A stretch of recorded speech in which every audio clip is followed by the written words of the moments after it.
Welcome back to my channel guys. Thank you so much, आपने जो मुझे last fan fiction को इतना प्यार दिया, अपोजिट अट्रैक्ट को। एंड आई नो काफ़ी टाइम बाद मैं वीडियो बना रही हूँ, सो पेशेंस के लिए, आपने इतने दिन तक पेशेंस रखा उसके लिए भी थैंक यू। आज वीडियो स्टार्ट करने से पहले मैं 2 क्वेश्चन के आंसर करना चाहती हूँ। मैंने पार्ट 5 अपोजिट अट्रैक्शन के टाइम पर पूछा था कि कोई मुझसे कोई क्वेश्चन पूछना चाहता है तो आप मुझसे डायरेक्टली पूछ सकते हैं, लेकिन मुझे कोई क्वेश्चन आए नहीं, तो इसलिए मैंने किसी और वीडियो में पूछा नहीं। लेकिन मेरी एक सब्सक्राइबर हैं कनक करके, उन्होंने मुझसे 2 क्वेश्चन पूछे थे। उसके बाद उन्होंने मुझे इंस्टा पे भी उन्हीं क्वेश्चंस के लिए मैसेज किया था, तो मैं चाहती थी कि मैं वीडियो में आपको बताऊँ, क्योंकि आपने मेरी वीडियो के नीचे ही मुझसे क्वेश्चन पूछे थे। तो आपका पहला क्वेश्चन था कि मैंने चैनल स्टार्ट क्या सोच के किया था या कैसे इंस्पिरेशन मिली।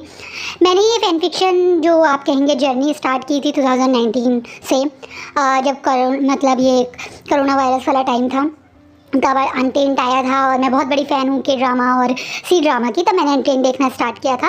मैंने अनटेंट हिंदी डब्ड होने से पहले ही देखा था, यानी मैंने इंग्लिश वाले जो सबटाइटल्स थे उनके साथ देखा था। तो उसके बाद फिर मैंने काफ़ी सारे फैन फिक्शंस पढ़े। उसके बीच में फिर शाहजहान को मैं फॉलो कर रही थी, उन्हें मैं पसंद करती थी। तब मैंने उनकी जो इतना बड़ा उनकी करियर के साथ एक बहुत बड़ा नेगेटिव इम्पैक्ट पड़ा था फैन फिक्शन का, वो भी मैंने देखा। तो तब से मैं वांशान फैन फिक्शंस नहीं पढ़ती, मैं शाहजहान और जिनके जो रियल नेम यूज़ होने वाले फैन फिक्शन है वो नहीं पढ़ती, वांशान फैन फिक्शंस पढ़ती हूँ। तो तब मैंने ये फैन फिक्शंस लिखने स्टार्ट किए थे।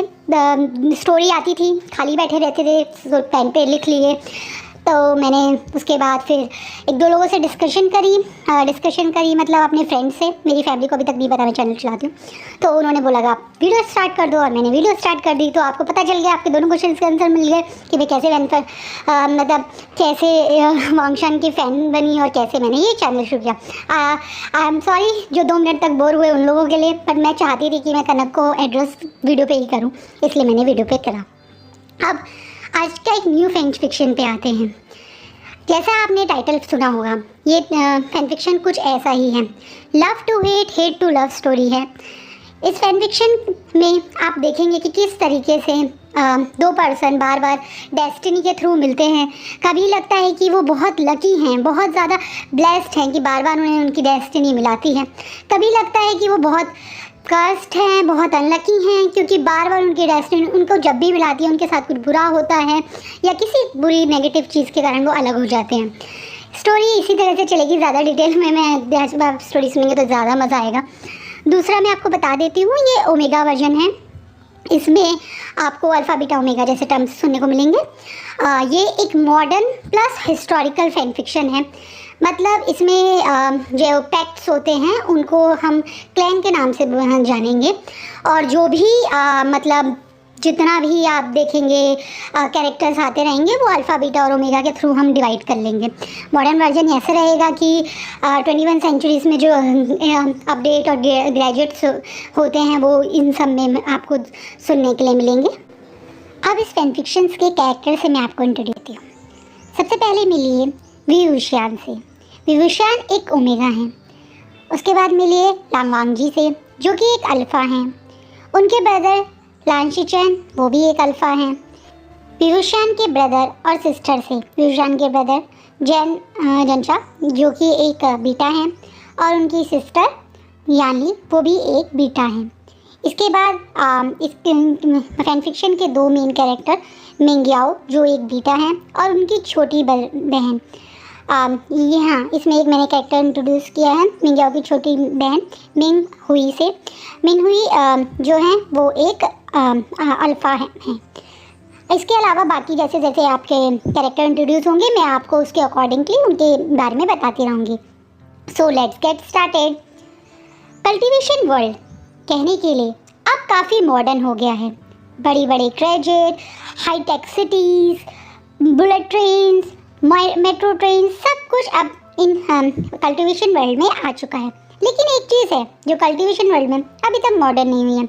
हिस्टोरिकल एरा से निकल के ये मॉडर्न एरा में आ गए हैं, लेकिन इनकी एक सोच जो ये ओमेगा के लिए सोचते हैं वो बदली नहीं है। हाँ, इस कल्टीवेशन वर्ल्ड में सबसे लोअर रैंक या एक तरीके से कहते हैं जिनकी वैल्यू बिल्कुल नहीं है, वो ओमेगाज हैं। उसका रीज़न ये भी है क्योंकि इनको लगता है कि ओमेगा सिर्फ बेबीज़ पैदा करना, घर संभालना, घर का ध्यान रखना यही काम कर सकते हैं। और इसी सोच के साथ ये कल्टिवेशन वर्ल्ड मॉडर्न एरा में आने के बाद भी ओमेगास को वो रिस्पेक्ट, वो सम्मान नहीं दे पाया जो शायद उन्हें मिलना चाहिए था।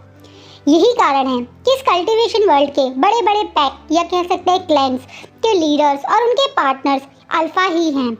हाँ, यहाँ अल्फ़ा और अल्फ़ा यानी alpha male and alpha female pregnant हो सकते हैं। जैसे आप देख सकते हैं कि काफ़ी सारे क्लैंस शुरुआत करते हैं जैंग क्लैन से। हाँ, जैंग फैमिलियाँ और उनकी मेट यानी मैडम यू दोनों ही अल्फ़ा हैं, जो काफ़ी नामी क्लैन है और काफ़ी रिच क्लैन है। उसके भी दोनों लीडर्स यानी अल्फ़ा ही हैं, मैडम जिन और जिन गुनशान भी अल्फ़ा हैं। उसके बाद वैन क्लैन में भी यही है। वैन क्लैन लीडर वैन रोहान और उनके लीडर मतलब उनके मेट वैन जूलियो भी अल्फाज हैं, मेल हैं। इसी वजह से वैन रोहान ने काफ़ी सारी ओमेगा कॉन्क्यूपाइंस रखी हुई हैं, जिनसे उसके दो सन भी हैं, जिनमें से एक है वैन चाओ और वैन सू। वैन चाओ भी अपने फादर की तरह यही सोचता है, जो कि एक अल्फ़ा है, कि ओमेगास बेकार होते हैं। इवन उसकी मदर खुद एक ओमेगा है उसके बावजूद। लेकिन वेंजू की थिंकिंग थोड़ी अलग है, क्योंकि उसने देखा है कि किस तरीके से उसके फादर कहने के लिए उसकी मदर को ना ही रिस्पेक्ट देते हैं ना ही प्यार देते हैं, सिर्फ उन्हें बेबी पैदा करने के लिए ही अपने साथ रखा हुआ था। इसलिए उसके मन में थोड़ा सा ओमेगास के लिए एक सॉफ्ट कॉर्नर है। अब आते हैं एक नामी और सबसे बड़े क्लैन में। कल्टिवेशन वर्ल्ड में सबसे ज़्यादा पावर, सबसे ज़्यादा मनी, सबसे ज़्यादा लैंड इसी क्लैन के पास है। अब वो है लैंड क्लैन। हाँ, लैंड क्लैन ये इस कल्टिवेशन वर्ल्ड का सबसे बड़ा क्लैन है, सबसे पावरफुल, सबसे ज़्यादा नामी क्लैन है। उसकी थिंकिंग थोड़ी अलग है। अलग इसलिए है क्योंकि इस क्लैन के लीडर मास्टर लैन जो हैं, उनकी वाइफ एक ओमेगा है। हाँ, मैडम लैन ओमेगा है। यहाँ वैसे तो उनके दोनों सन यानी लांगवांग जी और लांगशी चैन दोनों अल्फ़ा हैं, लेकिन उनकी मदर ओमेगा हैं। इसी कारण लैंडक्लैन में कुछ लोग उनकी मदर को बिल्कुल पसंद नहीं करते हैं, क्योंकि वो बिल्कुल नहीं चाहते थे कि उनके क्लैन के लीडर के मेट कोई ओमेगा हो। वो भी चाहते थे बाकी क्लैन्स की तरह उनके क्लैन के लीडर के भी अल्फ़ा ही मेट हो। इतना ही नहीं, उनके खुद के ब्रदर यानी मास्टर लैन के ब्रदर लान कुरैन भी चाहते थे कि उनके ब्रदर की शादी या एक तरह से मेट एक अल्फ़ा ही हो। वो भी ओमेगास को बिल्कुल पसंद नहीं करते हैं। उनका कारण ये है कि वो भी उस कहते हैं ना, एक रूल्स को फॉलो करना या पुरानी थिंकिंग को आँख बंद करके मान लेना बिना जानने की कोशिश करे कि क्या वो सही थिंकिंग है या गलत थिंकिंग है। उसी तरह का हाल कुछ लान कुरैन का है। लान कुरैन भी अपनी पुरानी लैंड एडल्ट्स की बात मान के या लैंड रूल्स को सुनते हुए यही सोचते हैं कि अल्फाज को पावर ज़्यादा मिलनी चाहिए। ओमेगा सॉफ्ट हार्टेड होते हैं, उनको ज़्यादा इमोशनल फूल होते हैं, तो उन्हें आइडिया नहीं होता कि किस तरह से डिसीजन लेने चाहिए। तो एक लीडर की पोजीशन पे तो उन्हें बिल्कुल नहीं होना चाहिए। तो इसी वजह से वो भी मैडम लैंड को पसंद नहीं करते हैं। लेकिन इस पूरे कल्टिवेशन वर्ल्ड में एक क्लैन, छोटा सा क्लैन है जो इस थिंकिंग को बिल्कुल भी नहीं मानता है, और वो है वी क्लैन। हाँ, वी क्लैन कहने के लिए एक बहुत छोटा सा क्लैन है, और इस क्लैन में कोई पावर नहीं है, कुछ नहीं है, बल्कि सारे क्लैन से जिन ओमेगास के साथ कुछ बुरा हुआ होता है, जिनके साथ किसी ने कोई बदतमीज़ी करी होती है, या ऐसे कि कुछ कम एज के ओमेगास के उनकी एज से ट्रिपल एज के लोगों अल्फ़ा से शादी करने के लिए भेजा जा रहा होता है, या फिर कुछ ओमेगा जिनके अल्फ़ाज मर चुके होते हैं, उन्हें ज़बरदस्ती उनके फैमिली के ही बाकी अल्फ़ा उन्हें सेक्सुअली हरास कर रहे होते हैं। इस टाइप के ओमेगास जो बहुत ज़्यादा अपने दुख में होते हैं या अपने क्लैन में पेन में होते हैं, वो सारे ओमेगास यहाँ इस वी क्लैन में आके रहते हैं। इस वी क्लैन को लीड करते हैं वी चांसे एंड चांसा सन। ये दोनों भी अल्फाज हैं, लेकिन उसके बावजूद इन दोनों को मन में ओमेगास के लिए बहुत रिस्पेक्ट है। ये दोनों ओमेगास को बहुत सपोर्ट करते हैं, और इस थिंकिंग को कि ओमेगास लोअर रैंक पे रहने चाहिए उसे बिल्कुल नहीं मानते हैं। वैसे तो लोग उसका रीज़न कहते हैं कि ये ऐसा इसलिए करते हैं क्योंकि इनका खुद का बेटा एक ओमेगा है। हाँ, इन दोनों का बेटा एक ओमेगा है जो है वी वुशियान। विभूषण एक ओमेगा है, इसी वजह से ये सबकी मदद करते हैं। लोगों की इस थिंकिंग को ये दोनों बिल्कुल नहीं मानते और ये बात सच भी है और वो बात मैडम लैन अच्छे से जानती है। मैडम लैन और चांसलर सरन एक दूसरे के बहुत अच्छे दोस्त थे। चाचा सरन जब कॉलेज में थी, मैडम लैन को बाकी ओमेगास की तरह बुली किया जाता था, लेकिन वो ही थी जो काफ़ी मदद करती थी मैडम लैन की। और उन्हीं की वजह से जो मास्टर लैन है उन्होंने हिम्मत दिखाई कि वो मतलब मैडम लैन के साथ शादी कर सके। इसी वजह से मैडम लैन इस थिंकिंग को बिल्कुल नहीं मानती कि ये दोनों इस वजह से लोगों के ओमेगास की हेल्प करते हैं क्योंकि इनका बेटा खुद का ओमेगा है। वो जानती हैं कि ऐसा कुछ नहीं है, ये पहले से ही सबकी मदद करते थे। अब आज बहुत तेज़ बारिश हो रही है। एक 5 साल का छोटा सा बच्चा इस समय एक कह सकते हैं शमशान घाट में खड़ा हुआ है। कोई नहीं चाहता था कि इस 5 साल के बच्चे को इस तरीके से इतनी नेगेटिव प्लेस पे आना पड़े, लेकिन क्या कर सकते हैं, उसके पास कोई और ऑप्शन नहीं है क्योंकि उसके मदर और फादर की डेथ हो गई है। वो यहाँ बारिश में खड़े हुए उस दोनों कब्रों को, या कह सकते हैं अपनी मदर फादर की उन कब्रों पे लिखे हुए टाइटल, उनके नाम को पढ़ रहा है। उस 5 साल के बच्चे को अभी इतनी समझ नहीं है कि डेथ क्या होता है, बस उसे इतना पता है कि उसके मदर और फादर कहीं चले गए हैं और जब वो जा रहे थे तो उन्होंने उन्हें अंकल जैन के पास छोड़ दिया। अंकल जैन की बात मानने के लिए बोला है, मैडम यू की हर बात सुनने के लिए बोला है। ये छोटा 5 साल का बच्चा है विभूषण विंग। हाँ, विंग के पेरेंट्स को लास्ट नाइट उसके क्लैन पे हमला करके मार दिया। लोग कह रहे हैं कि शायद जिन ओमेगास की वी क्लैन मदद करता है उन्हीं में से किसी एक दुश्मन ने, या ये कह सकते हैं अल्फा ने इस क्लैन पे अटैक करके उन्हें मार दिया है। वैसे कुछ लोग ये भी सोचते हैं कि इसके पीछे वैन क्लैन भी है। वैन क्लैन के पीछे होने का कारण ये भी है कि वैन क्लैन को वी क्लैन का इस तरीके से ओमेगास का सपोर्ट करना कुछ खास पसंद नहीं है। इस कारण से शायद उन्होंने ऐसा करा है। किसने करा है ये तो कोई नहीं जानता, लेकिन इस समय यहाँ पे बहुत सारे क्लैन के लोग आए हुए हैं। लैन क्लैन के लीडर और उनकी वाइफ मैडम लैन, उनके ब्रदर लैन कुरैन। इतना ही नहीं, जिन क्लैन के लीडर और मैडम जिन, सब लोग यहाँ पे मौजूद हैं। इतना ही नहीं, इस क्लैन के सबसे क्लोज क्लैन नी क्लैन भी यहाँ पे आया हुआ है। मास्टर नी अब भी इस वॉर में, मतलब जब ये लड़ाई हुई थी, हेल्प के लिए गए थे वी क्लैन में और उनकी भी डेथ हो गई है। अब नी क्लैन को संभालने की रिस्पॉन्सिबिलिटी नी क्लैन के बड़े बेटे, जो अभी शायद सिर्फ 19 साल के हैं, नी मिंजो पे आ चुकी है। नी मिंजो के छोटे भाई भी और मतलब विभूषण के साथ के ही हैं, वो भी अभी 6 साल के हैं। बेचारे 19 साल की कम एज में अपने पेरेंट्स की डेथ से नी मिंजो भी काफ़ी हर्ट हैं। नी मिंजो एक अल्फ़ा हैं और उनके छोटे भाई भी एक अल्फ़ा हैं।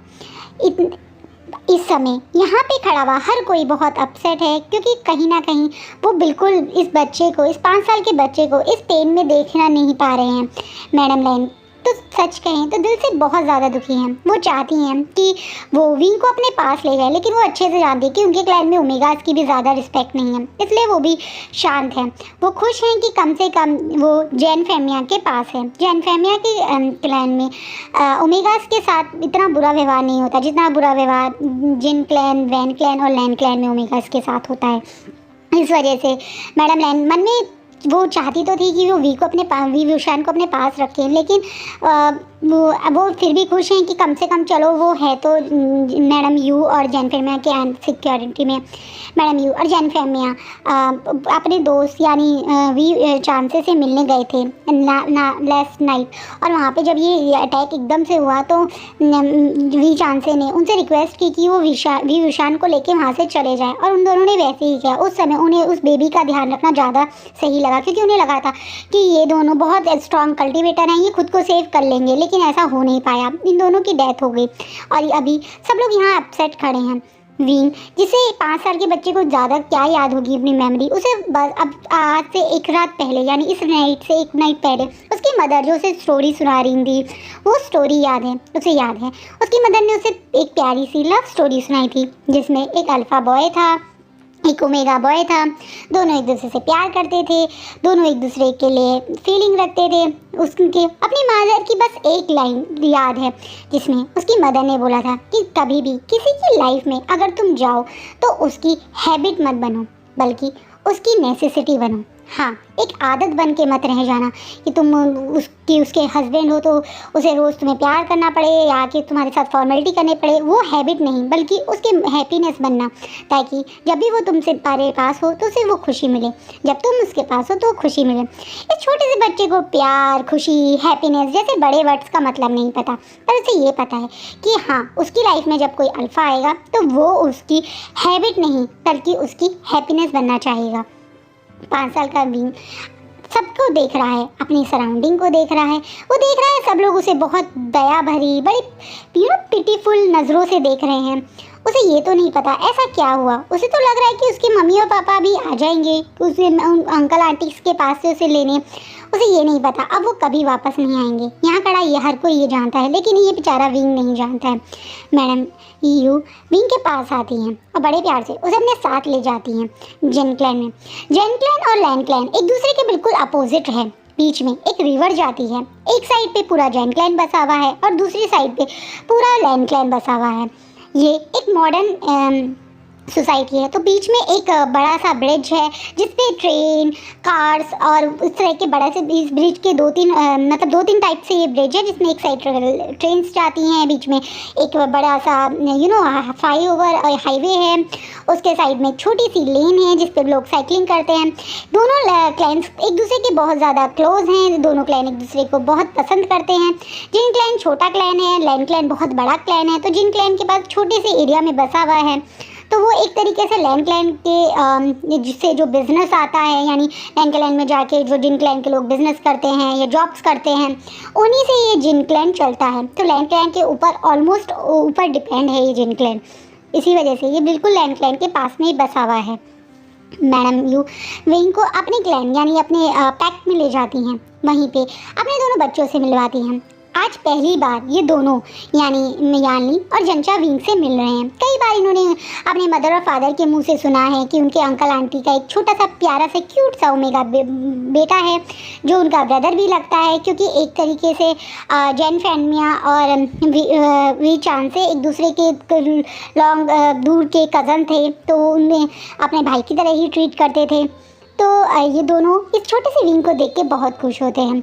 इस समय यानली 10 साल की हैं और जंचा 8 साल का है। हाँ, ये विंग से दोनों बड़े हैं, जंचा 3 साल और यानली 5 साल। ये दोनों विंग को देख के काफ़ी खुश होते हैं। अब बड़े प्यार से विंग के पास जाते हैं। विंग भी इन दोनों को देख के काफ़ी खुश होता है, क्योंकि उसने भी काफ़ी बार अपनी मदर के मुंह से इन दोनों के बारे में सुना था। यानी बड़े प्यार से विंग को पहले अपने पास बैठाती है, उसके फेस को क्लीन करती है, क्योंकि वो जो भीगा हुआ था उसके कपड़े चेंज करने में हेल्प करती है, उसके साथ खाना खाते हैं। इन शॉर्ट इन तीनों की दोस्ती बहुत जल्दी हो जाती है। मैडम यू और जेनफिन में ये देख के थोड़ा रिलैक्स फील करते हैं, क्योंकि उन्हें टेंशन थी कि पता नहीं इन तीनों की दोस्ती हो पाएगी या नहीं हो पाएगी, लेकिन जिस तरीके से तीनों एक दूसरे से मिल गए तो उनके मन में ये जो स्ट्रेस थी ये दूर हो जाती है। वैसे तो पूरा दिन इन लोगों के साथ रहता है तो उसे ज़्यादा अपने पेरेंट्स की याद नहीं आती, लेकिन रात में जैसे ही उसके सोने का टाइम आता है उसे सबसे पहले अपनी मदर याद आती है।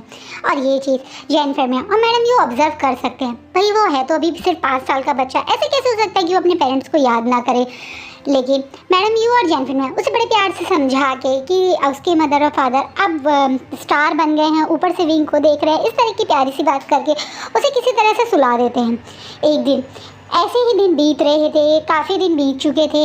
एक दिन विंग जो मतलब ऑलमोस्ट सो गया था, सारा घर सो गया था, उसे रात में अचानक से एक नाइटमेयर आता है और वो डर के उठ जाता है। वो देखता है कि उसके पास में यानली सोई हुई है और यहाँ तक जंचा सोए हुए हैं, वो दोनों गहरी नींद में थे। विंग घबरा के वहाँ से उठ के बाहर आ जाता है। वो इस घर से बाहर आके पीछे की तरफ चलने लगता है, तो उस सामने रिवर के अपोजिट बने एक बहुत बड़े बंगलो या एक कह सकते हैं महल जैसे घर में देखता है। तो उसे उस जगह एक बंद पर्सन अपनी मतलब एक एरिया होता है ना पीछे का लॉन एरिया, उसमें खड़ा हुआ दिखता है। ये था लान वांगजी। लान वांगजी इस समय 8 साल के हैं। वो जंचा के ही क्लासमेट हैं और वो भी काफ़ी अल्फ़ा हैं और काफ़ी रिज़र्व अल्फ़ा हैं कहने के लिए। तो लान वांगजी के पेरेंट्स मिस्टर लैन और मैडम लैन हैं, लेकिन उनको पालना, उनका पूरा ध्यान रखना और वो अधिकतर अपने अंकल लान कुरैन के पास रहते हैं। उन्हें लान कुरैन के साथ रहना पसंद है। लान कुरैन को भी लान वांगजी को अपने पास रखना बहुत पसंद है। एक तरीके से जब लान वांगजी का बर्थ हुआ था तो बेसिकली उनके जो भाई हैं वो अभी सिर्फ 9 साल के हैं। इन दोनों ब्रदर में सिर्फ 1 साल का डिफरेंस था। वो बहुत छोटे थे, एकदम से इनका बर्थ हो गया। तो मैडम लैन के लिए इन दोनों को संभालना थोड़ा मुश्किल हो रहा था। तो लान कुरैन उनकी हेल्प करते थे और ये कहा जाए कि लान कुरैन पूरी तरह से लान वांगजी को अपने पास ही रखते थे। शुरुआत में मैडम लैन खुश होती थी कि लान कुरैन में इतना ध्यान रखते हैं, उनकी इतनी मदद करते हैं, लेकिन थोड़े टाइम बाद जब उन्हें समझ में आया कि लान कुरैन ऐसा क्यों कर रहे हैं तो वो काफ़ी अपसेट होती हैं।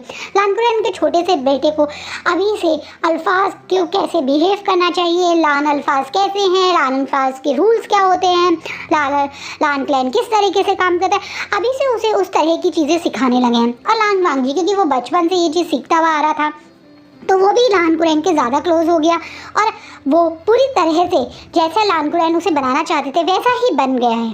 लान वांगजी ओमेगास को ज़्यादा पसंद नहीं करता है, लेकिन क्योंकि उसकी मदर मैडम लैन ओमेगा हैं तो ऐसा भी नहीं है कि वो ओमेगास को नफरत करता हो या ओमेगास के लिए बहुत नेगेटिव सोचता हो या उन्हें बिल्कुल लो लेवल का मानता हो, ऐसा भी नहीं है। विंग उस साइड खड़े हुए उस पर्सन को देख रहा है और वो पर्सन भी उस विंग को देख रहा है। विंग जो 5 साल का एक छोटा सा बच्चा है, बहुत क्यूट सा है। वो इस समय बड़े से लॉन में या क्यों अकेले है लान वांगजी जानने के लिए क्यूरियस है, क्योंकि लान वांगजी से विंग 3 साल छोटे हैं। तो विंग उस रिवर को क्रॉस करके बड़े प्यार से विंग के पास जाते हैं। वैसे लान वांगजी की ये हैबिट नहीं है कि वो किसी के पास खुद जाएं, लेकिन आज वो जा रहे हैं। शायद उन्हें इस छोटे से बच्चे को इस तरह अंधेरे में रात में अकेले देख के, क्योंकि इस समय मून की काफ़ी रोशनी है तो उसे दिख रहा है कि क्लियरली सब कुछ विजिबल है, तो वो विंग के पास जाते हैं। विंग जो देखता है कि सामने से एक बहुत सुंदर सा हैंडसम सा बच्चा, बहुत ज़्यादा अट्रैक्टिव, बहुत ज़्यादा स्मार्ट बच्चा उसकी साइड आ रहा है। तो वो भी उसे देख के अपनी नॉर्मल जो उसकी स्माइल है, उसकी ट्रेडमार्क स्माइल, बनी स्माइल, वो देखते हुए खुश हो जाता है। जैसे ही लान वांगजी विंग के पास आते हैं तो बड़े प्यार से पूछते हैं, तुम इतनी रात में इस अकेले सुनसान जगह क्या कर रहे हो? विंग पहले अपनी प्यारी सी बड़ी बड़ी आंखों को झपक के 3-4 बार झपकाते हुए लान वांगजी की तरफ देखता है और बोलता है, आप भी तो अकेले हो, आप यहाँ क्या कर रहे हो गगा? लान वांगजी को आज तक किसी ने गगा नहीं बोला था, तो लान वांगजी के लिए ये थोड़ा शॉकिंग था, लेकिन उसे पता नहीं क्यों बहुत अच्छा लगता है विंग के मुँह से गगा सुन के। वो अब बोलता है, मैं तुमसे बड़ा हूँ, मैंने तुमसे पहले पूछा तो तुम जवाब दो। विंग अपने पाउटी फेस बनाते हुए बड़ी क्यूटली बोलता है, मुझे नींद नहीं आ रही थी, मुझे मम्मी और पापा की याद आ रही थी तो मैं बाहर उनसे मिलने आ गया। लान वांगजी तो दोनों साइड देखता है, नोटिस करता है कि यहाँ तो इसके कोई मम्मी पापा नहीं है, तो इनसे मिलने ये बाहर क्यों आया? लान वांगजी उससे पूछता है कि तुम यहाँ इस समय क्या कर रहे हो, तुम्हारे मम्मी पापा तो घर में होने चाहिए, अकेले यहाँ क्यों आए हो? विंग अपनी प्यारी सी उंगली ऊपर दिखाते हुए बोलता है, मम्मी पापा वहाँ पर हैं, मैं कल आंटी यू ने मुझे बताया कि मम्मी पापा अब स्टार बन गए हैं, तो मुझे उनसे मिलने तो बाहर ही आना पड़ेगा। विंग बड़ी प्यार से बड़ी क्यूटली बोलता है। वांगजी पहले ऊपर की तरफ देखता है फिर विंग की तरफ देखता है। वांगजी अपनी एज से काफ़ी ज़्यादा समझदार है, तो उसे समझ में आ गया कि इसके बच्चे के इस छोटे से बच्चे को ज़रूर इसकी आंटी ने इसलिए ऐसा बोला होगा कि इसके मदर और फादर अब नहीं आए। उसे ये सुन के थोड़ा दुख भी होता है। वांगजी जो कभी किसी के लिए उसको नॉर्मल भी कभी किसी के लिए कोई फीलिंग या इमोशन फील नहीं होता, आज पहली बार उसे इस बच्चे के लिए बड़ा इमोशनली दुख सा फील होता है कि इसके मदर और फादर इसके पास नहीं है। वांगजी बड़ी क्यूटली बोलता है, तो अब तुमने उनसे मिल लिया ना, जाओ रेस्ट कर लो, इतनी रात में यहाँ बाहर अकेले रहना सही नहीं है, जानवर भी आ सकते हैं और नदी के पास अधिकतर रात में लोग जानवर पानी पीने आते हैं, तुम्हें कोई हार्म कर सकता है, तुम्हें इस समय घर में होना चाहिए। वांगजी अपनी केयर अपनी थोड़ी सी चिंता जताते हुए बोलता है विंग को इस पर्सन का इस तरीके से उसका केयर करना, उसका चिंता करना अच्छा लगता है। विंग बड़ी क्यूटली बोलता है, हाँ अब मैं चला जाऊँगा, पर गगा आप मुझसे मिलने आओगे जैसे आप अभी आए हो? विंग ने ऐसा क्यों पूछा? विंग को नहीं पता, वो तो अभी इस पर्सन से मिला, लेकिन उसका मन करा कि वो पर्सन से पूछे। वांग जी बड़े प्यार से विंग की तरफ देखता है और अपनी स्माइल देते हुए बोलता है, हाँ मैं तुमसे मिलने आऊँगा। मैं वहाँ सामने अपने हाथ को अपने घर की तरफ दिखाते हुए लांग वांग जी बोलता है, वहाँ रहता हूँ, मेरा नाम लांग वांग जी है। तुम्हारा नाम क्या है? मेरा नाम वी वुशियान है और मैं यहाँ रहता हूँ। विंग बड़े प्यार से बड़े क्यूट से अपनी उंगली को जान फैमिया के घर की तरफ दिखाते हुए बोलता है। लांग वांग जी तुरंत पहचान जाता है जैन के घर को, क्योंकि उसका बेस्ट फ्रेंड जंचा यहीं रहता है। हाँ विंग मतलब जंचा और लांग वांग जी एक दूसरे के बेस्ट फ्रेंड है, क्लासमेट हैं। तो वांग जी पहचान, तुम जंचा के घर में रहते हो? हाँ वो मेरे भैया हैं, मेरे गगा हैं। विंग तुरंत बोलता है। लांग वांग जी समझ जाता है कि हाँ अभी कुछ दिन पहले जंचा ने बताया था कि उसके एक अंकल और आंटी की डेथ हो गई है और उनका छोटा सा मतलब बेटा उनके पास रहने आया है। तो वांग जी पहचान जाता है कि ये वो ही है, इसलिए वांग जी तुरंत बोलता है, ठीक है मैं तुमसे मिलने कल आऊँगा। वांग जी और विंग इस तरह से मिलके चले जाते हैं। अब विंग की ये रोज़ की हैबिट हो गई है, वो रोज़ रात में जब सब लोग सो जाते हैं तो उठ के वहीं पहुंच जाता है। और वांग जी भी, जिसकी एक घर पे एक टाइम टेबल फॉलो होता है कि रात के 10 बजे सब लोग सो जाते हैं, सुबह 5 बजे सब उठते हैं, वो भी अपने टाइम टेबल से को तोड़ के रोज़ विंग से मिलने जाते हैं। 2-3 दिन ऐसे ही बीत गए थे। एक दिन लांग वांग जी के घर पे कोई आ जाता है तो वहाँ बिजी हो जाता है और विंग एज़ यूजुअल अपने टाइम पे मतलब वहाँ पे पहुँच जाता है वांग जी से मिलने। वांग जी काफ़ी देर तक आ नहीं पाता है, विंग वहीं पे रहता है और विंग वहीं बैठे बैठे सो जाता है। जब विंग की आँख खुलती है तो काफ़ी लेट हो गया था।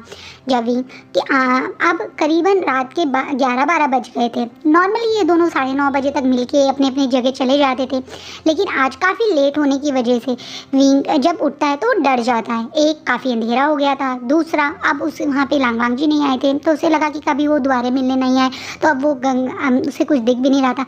और एकदम से उसे डॉग्स के बार्गिंग की यानी डॉग कुत्तों की भौंकने की आवाज़ आने लगती है। नहीं कुत्तों से डरता है, उसे डॉग से बहुत ज़्यादा डर लगता है। शायद जैसे लंजा बोल रहा था कि रात में यहाँ पे जानवर आ जाते हैं पानी पीने, कुत्ते आए होंगे, डॉग्स आए थे और विंग उनको देख के बहुत ज़ोर से चीख चीख के भागने लगता है। इस तरीके से किसी के भागते देख डॉग्स अंधेरे में उसे कोई छोटा जानवर समझ के उसके पीछे भागने लगते हैं। एक तरीके से बहुत सारे जानवर कुत्ते एक छोटे से 5 साल के बच्चे के पीछे भागने लगते हैं और विंग भी बहुत ज़ोर से चीख चीख के भागने लगता है। लांग वांग जी जो खुद नींद में था और लांग वांग क्योंकि वो सो गया था, उसे लगा आज विंग नहीं आएगा क्योंकि वो टाइम पे नहीं पहुंचा था, उसे विंग की चीखने की आवाज़ आती है और वो एकदम से आँख खोल के उठ जाता है। वो दौड़ के बाहर आता है और पहले उनको से विंग को सेव करता है, कुत्तों से अपने पास सेफली रखता है। विंग को हाथ पैरों पे चोट आ गई थी। विंग अपने छोटे से हाथों से अपने दोनों फेस को छुपा के जोर जोर से रो रहा था।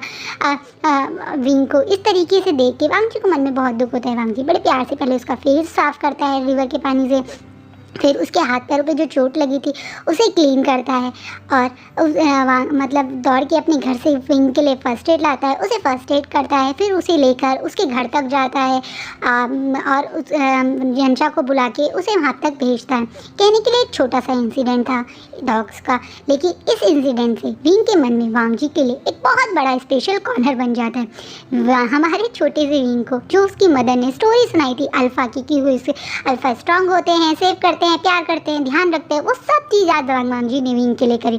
तो विंग को वांग जी के लिए बहुत ज़्यादा अट्रैक्शन फील हुई। यह सच है, उस छोटे से विंग ने वांग जी को अपना अल्फ़ा मान लिया। हाँ विंग ने आज से वांग जी को अपना अल्फ़ा सोच लिया। वो अब वांग जी को अपना अल्फ़ा मानने लगा। अब तक तो दोस्त था, लेकिन अब तो वांग जी उसका अल्फ़ा है। वो ये बात बोलता है बड़ी प्यार से, बड़ी क्यूटली, बड़े ही क्यूट तरीके से यानली और जंजा जो समझ नहीं पाए कि छोटे से बच्चे की क्या बात है, वो दोनों उस बात पे एग्री कर जाते हैं। उन्हें लगता है कि वो विंग का मन बना रहे हैं, पर ये इन दोनों की भी बहुत बड़ी गलती रहती है। काश वो उस समय विंग को बोल देते कि वो ऐसा ना सोचे। काश विंग इस छोटे से इंसिडेंट को इतना बड़ा ना मान के इतना मतलब अभी से वांग जी के लिए इतना सीरियस ना होता। ऐसा ना होता तो बहुत अच्छा होता, क्योंकि आगे जाके विंग जो वांग जी की तरफ अब अट्रैक्ट हुआ, उसे अल्फ़ा मानने लगा, वो उसकी लाइफ का वर्स्ट डिसीजन बन जाएगा, उसकी लाइफ का एक कर्स बन जाएगा। और आज का फैन फिक्शन ऐसा क्यों होगा, हम ये मतलब इस पर एंड करते हैं। सो गाइज आगे स्टोरी में क्या होगा आप देखने के लिए कल ज़रूर मेरे चैनल को विज़िट करना, और जो लोगों ने अभी तक सब्सक्राइब नहीं किया है, न्यू हैं, वो प्लीज़ मेरे चैनल को सब्सक्राइब करना। Thank you.